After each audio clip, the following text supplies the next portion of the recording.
শিক্ষক দিৱস উদযাপন ধুমধামেৰে কৰা হ'ল।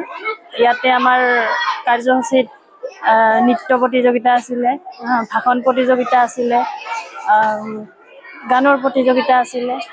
আমাৰ ছাত্ৰ ছাত্ৰীসকলে তেনেকৈ পৰ্যবেক্ষণ কৰিছে, ভাল লাগিছে।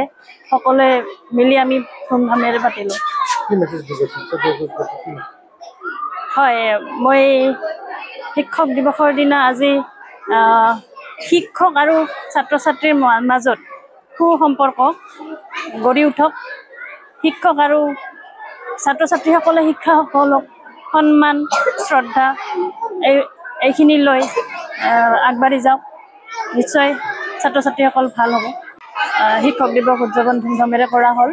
ইয়াতে আমাৰ কাৰ্যসূচীত নৃত্য প্ৰতিযোগিতা আছিলে, ভাষণ প্ৰতিযোগিতা আছিলে, গানৰ প্ৰতিযোগিতা আছিলে। আমাৰ ছাত্ৰ ছাত্ৰীসকলে তেনেকৈ পৰ্যবেক্ষণ কৰিছে, ভাল লাগিছে। সকলোৱে মিলি আমি ধুমধামেৰে পাতিলোঁ।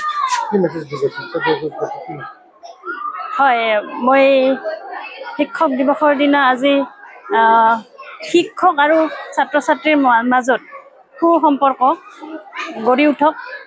শিক্ষক আৰু ছাত্ৰ ছাত্ৰীসকলে শিক্ষকসকলক সন্মান শ্ৰদ্ধা এইখিনি লৈ আগবাঢ়ি যাওক। নিশ্চয় ছাত্ৰ ছাত্ৰীসকল ভাল হ'ব।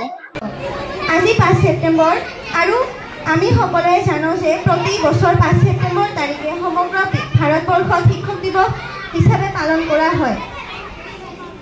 এই দিনটো শিক্ষকসকলৰ বাবে এটা গুৰুত্বপূৰ্ণ দিন। 5 ছেপ্টেম্বৰ হ'ল ভাৰতৰ প্ৰথম উপৰাষ্ট্ৰপতি তথা দ্বিতীয় ৰাষ্ট্ৰপতি ডক্টৰ সৰ্বপল্লী ৰাধাকৃষ্ণন দেৱৰ জন্মদিন।